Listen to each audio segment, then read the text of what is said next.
বাংলাদেশ জামাতে ইসলামী, বাংলাদেশ জামাতে ইসলামী, বাংলাদেশ জামাতে ইসলামী, বাংলাদেশ জামাতে। ধন্যবাদ আপনাদের সবাইকে। আজ এক গণতান্ত্রিক আন্দোলনের মুহূর্তে, বিজয়ের মুহূর্তে ঢাকেশ্বরী মন্দিরে আমরা একজন বিশিষ্ট রাজনীতিককে পেয়েছি। এ দেশ আমাদের সবার। আমাদের সামনে একটা কথা মাঝে মাঝে আছে, সংখ্যালঘু সম্প্রদায়।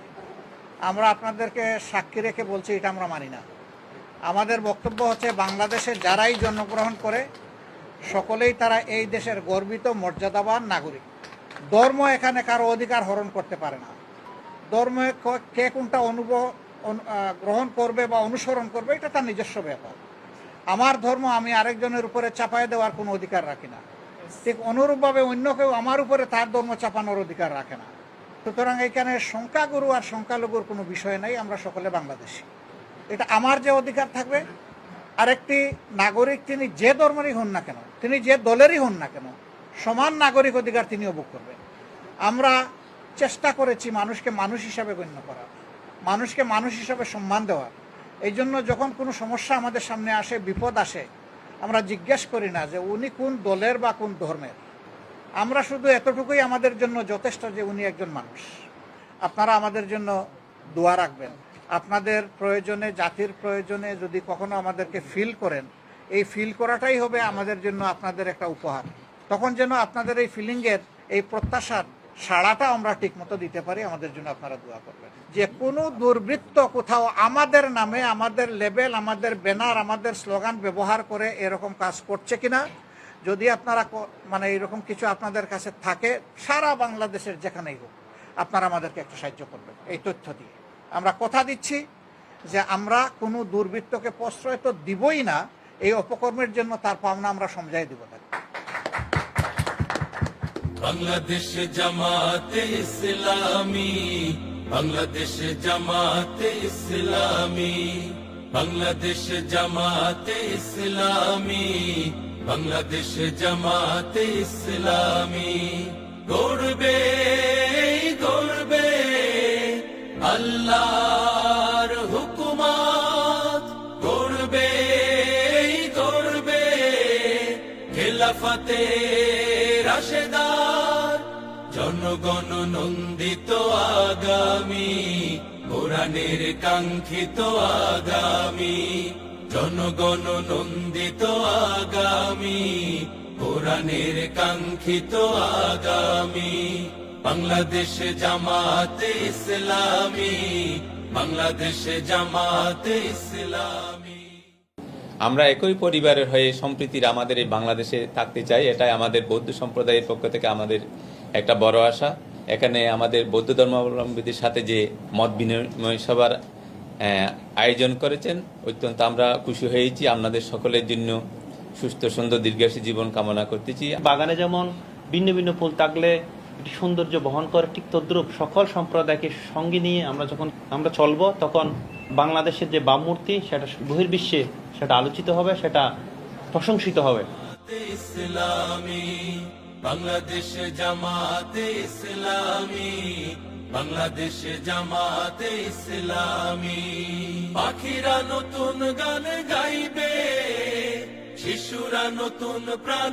বাংলাদেশ জামাতে ইসলামী পঞ্চাগড় জেলা শাখার সম্মানিত আমির ইকবাল হুসাইন, উনি বলেছেন যে গত 25 তারিখ দুপুর 2:30টার সময় মর্মান্তিক যে ঘটনা ঘটেছে এই করতোয়া নদীতে, এটা আমরা সাথে সাথেই সামাজিক মিডিয়ার মাধ্যমে দেখতে পাই, চ্যানেলে দেখতে পাই এবং অনলাইন পত্রিকায় দেখতে পাই।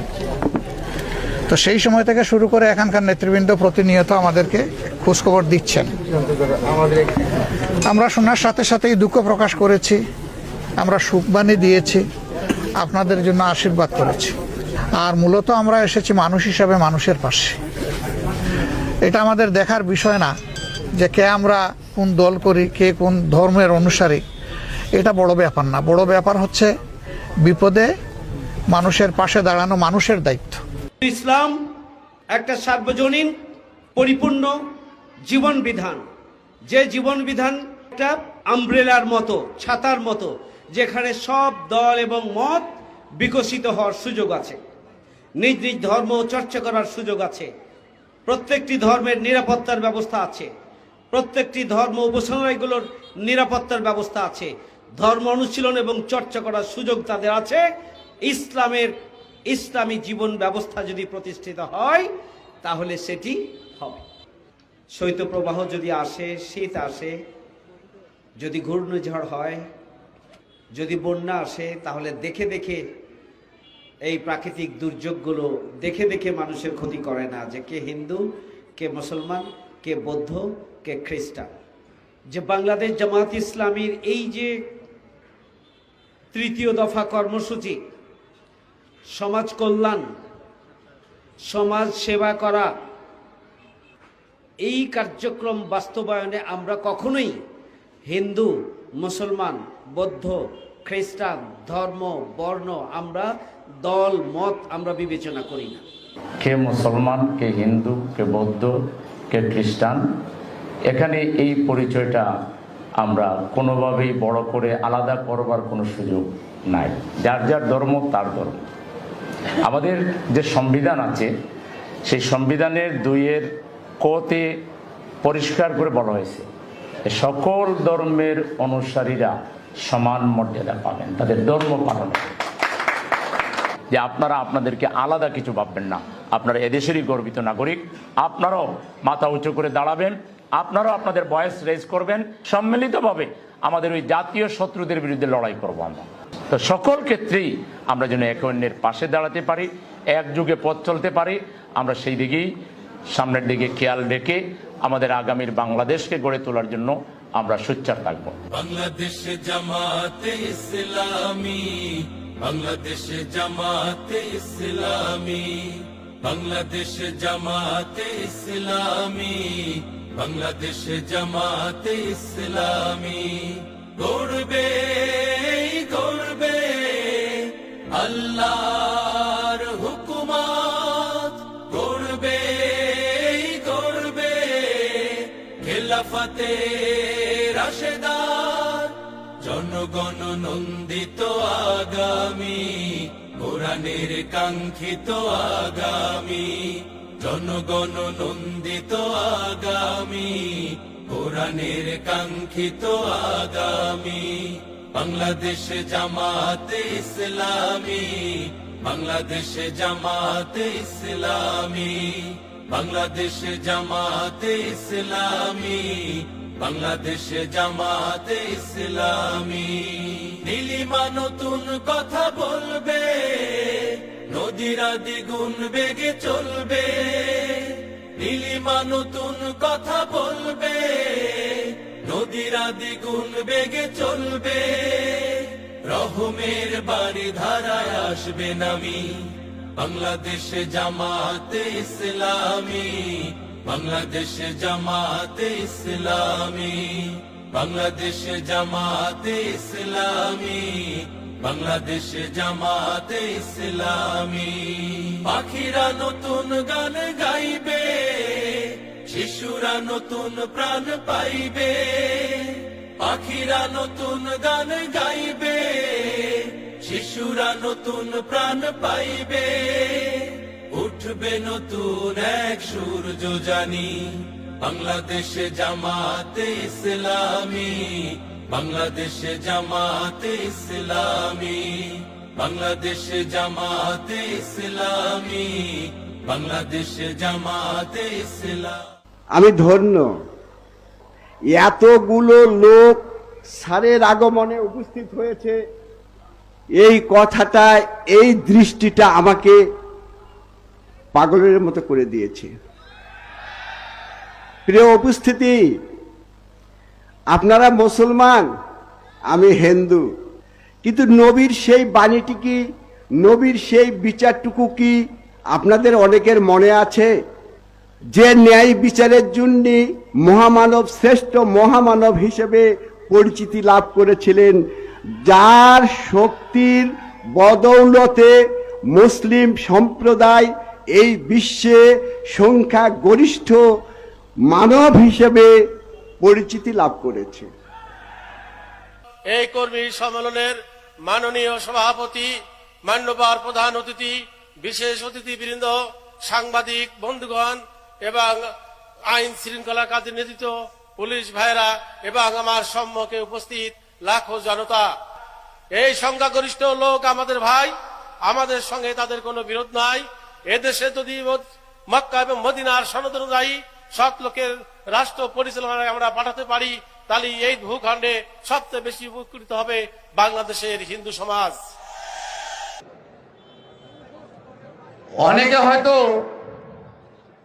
মন্তব্য করছে যে হঠাৎ করে আমি গাইবান্ধা জেলায় সনাতন ধর্মাবলম্বী এখানে এসেছি বক্তব্য দেওয়ার জন্য, হয়তো আশ্চর্য বোধ করতেছেন। আমি দীর্ঘদিন যাবৎ বাংলাদেশ জামাতে ইসলামীকে সমর্থন করি এবং ভালোবাসি। আজকের এই কর্মী সম্মেলন উপস্থিত আছে সম্মানিত সভাপতি ও চুয়াডাঙ্গা জেলার 2 নয়নের মণি, আমাদের সবার প্রাণপ্রিয় জনাব মোহাম্মদ রুহুল আমিন, এবং যিনি প্রধান অতিথি হিসাবে উপস্থিত আছেন ও প্রধান অতিথির আসনে অলঙ্কৃত করেছেন বাংলার 18 কোটি বাঙালির অত্যন্ত সুপরিচিত মুখ ডাক্তার শফিকুর রহমান। বিভিন্ন ধর্মাবলম্বীর ভাইদেরকে জানাই আমার প্রাণ ঢালা এবং আত্মার অন্তরস্থল থেকে আমার অভিনন্দন, শুভেচ্ছা ও নমস্কার। আমি শোভন দাস, আপনারা ইতোমধ্যে আমার নাম শুনেছে। বর্তমান সরকারকে সর্বপ্রথম আমি সাধুবাদ জানাই, নিরপেক্ষ একজন আমাকে ট্রাস্টি হিসাবে নির্বাচিত করেছেন। আর সাধুবাদ জানাই অত্র সম্মেলনের আমাদের মহান অতিথিকে, ওনার নেতৃত্বেই যেই না জামাত ইসলাম এখন জোয়ার এসেছে, সেই জোয়ারের বন্যাকে আমি সাধুবাদ জানাই। এই জনসভা জলঢাকা উপজেলার প্রত্যেকটি মানুষের জন্য আজকে একটি স্মরণীয় দিন, কারণ আজকের এই জনসভায় এখানে আমাদের মাঝে উপস্থিত হচ্ছেন বাংলাদেশ জামাতে ইসলামের সম্মানিত আমির ডাক্তার শফিকুর রহমান। 5ই আগস্টের পরে উনি প্রথম ঢাকেশ্বরী মন্দিরে গিয়ে হিন্দুদের সাথে মত বিনিময় করে তিনি আস্থার প্রতীক স্থাপন করেছিলেন। এজন্য ওনাকে আন্তরিক অভিনন্দন জানাই। ধন্যবাদ জানাতে চাই।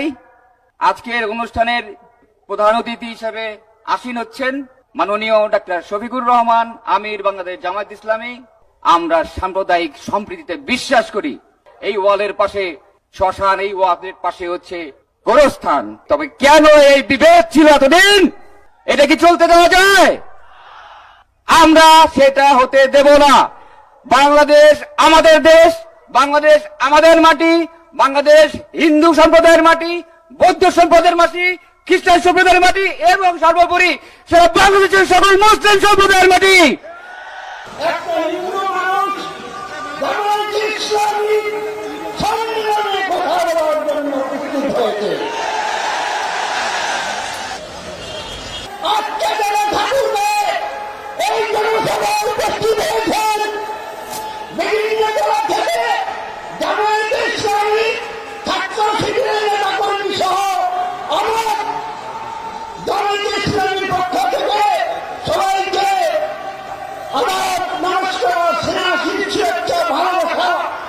আপনারা ইতিমধ্যে শুনেছেন যে আমি সনাতনী ধর্মাবলম্বী। আমার নামটিও ইতিমধ্যে ঘোষণা হয়েছে রতন চন্দ্র রায়। আপনারা অনেকেই চেনেন। আপনারা সবাই ভালো আছেন তো? আপনারা ভালো আছেন, আমিও সেই সৃষ্টিকর্তার অশেষ কৃপায় আমি খুব ভালো আছি, আলহামদুলিল্লাহ। আমার পক্ষ থেকে আসসালামু আলাইকুম। বিগত 5ই আগস্টের পর থেকে আমাদের গ্রামে একটা কোনো বিচ্ছিন্ন ঘটনা ঘটেনি। আমাদের গ্রামে একাধিকবার আমার শিক্ষাগুরু শ্রদ্ধেয় মঞ্চে উপবিষ্ট আব্দুল মান্নান স্যারের নেতৃত্বে একাধিকবার গিয়েছেন, আমাদের খোঁজ খবর নিয়েছেন, আর কোনো ব্যক্তি কোনো খোঁজ খবর নেয়নি, কোনো খবর নেয়নি। আমি মনে করি কোনো প্রশাসন পারবে না নিরাপত্তা দিতে, কোন সরকার পারবে না নিরাপত্তা দিতে, মুসলমান ভাইরা এবং প্রতিবেশীরাই নিরাপত্তা দিতে পারবে।